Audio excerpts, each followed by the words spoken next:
Chapter 2. A flash of lightning pierced through the muddy liquid, dripping down the windshield of the car, now lying on its side, startling Tara. As her eyes adjusted, she could see through an open door. The area was drowning in trees and weeds. She reached over the passenger seat only to find that Luke was not in the vehicle. She quickly exited the car in search of him. Except for a few minor scratches and bruises, she was all right.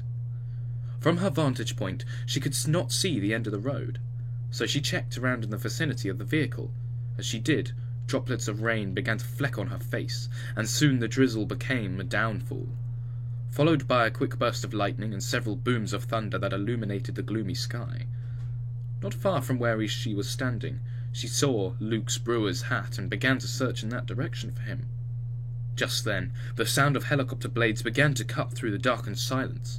Louder and louder they became as more and more helicopters entered the airspace above. They began to illuminate the area with dozens of powerful searchlights. In the distance, she could see Luke wandering about. She quickly rushed over to him and asked him if he was all right. She soon learned that he'd suffered a head injury and couldn't remember her, who he was, or what happened. "What's going on?" "We were in an accident. You were thrown from our vehicle. What's with all the noise and the lights? They're searching the area with helicopters. They should find us soon enough." Tara and Luke began to walk in the direction of the search beams from above when they came into a clearing. What they saw next was not only strange, but frightening. Several hundred feet were flattened. It was like looking at a giant crop circle, but instead of compressed corn husks or wheat and barley, the high grass bushes and scattered trees made up a complex design or message of some kind, and in the very centre was a massive hole. As a research scientist herself, she knew that most scientists, her included, believed that the majority of crop circles, the ones that could be explained, were man-made. But there it was, right in front of her, a puzzle without an answer. Tara immediately began to take pictures of the anomaly from several different vantage points, then ran down to the opening of the dark abyss to get a closer look. As she did, a beam of light began to focus in on her, like a laser beam. Just then, she dropped her cell phone and bent down to retrieve it. As she did, a gunman on the chopper took a shot and missed her. In a frenzy, Tara ran, zigzagging as shots continued to rain down on her. Seconds later, she was hidden in the tree-covered area. Luke was hiding under a large tree. "Over here! Hurry!" When she got to Luke's side, she hugged him, crying and quivering with fright. He did not respond in a like manner. He wasn't cold and uncaring, just a bit detached. "What the hell is going on? Why are they shooting at us?" "We must have crossed over into North Korea. Come on, follow me." "Why? Where?" "We gotta get back to the road, wherever that is, or they're gonna kill us, for sure. Let's go." Tara shouted as she pulled Luke's arm. "Hurry! Soldiers will be here soon!" They both wandered off, disorientated and lost. Soon the area was swarming with soldiers. Luke and Tara watched from a distance under a large fallen tree. The soldiers were preoccupied with the anomaly, while dozens of military vehicles surrounded the large crop circle. Then they turned their high beams on to illuminate the area. Moments later, a black civilian vehicle arrived on the scene, and 4 men exited the car. One man was wearing a black hat. And by the way, the other soldiers saluted the man. It was easy to see he was in charge. Suddenly, high-powered lights began to target the anomaly from atop a hill, behind Luke and Tara.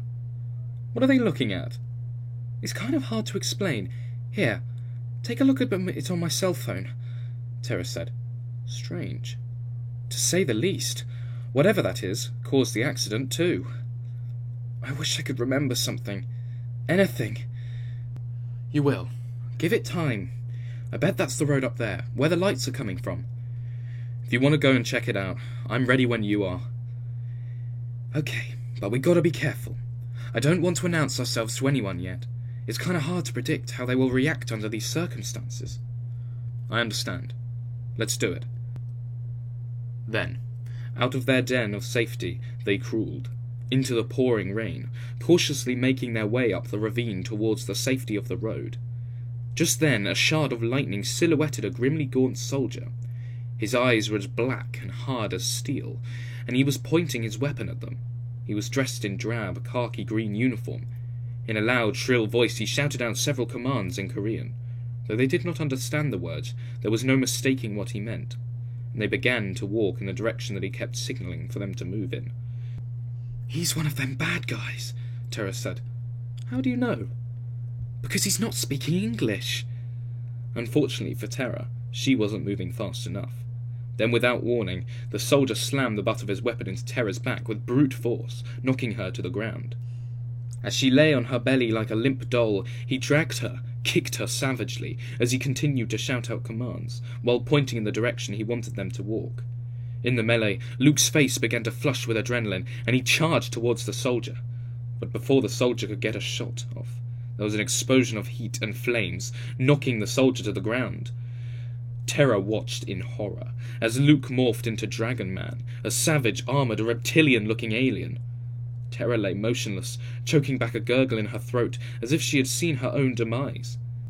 And then, in that horror-filled moment, Dragon Man spread his wings menacingly and took flight. In the shadows she could see him moving slowly, deliberately, and inevitably closer. His eyes began glinting in the dark, just before he swooped down over the sadistic soldier and pummeled him viciously until he lay there, blood-stained and unmoving. Terra could say nothing.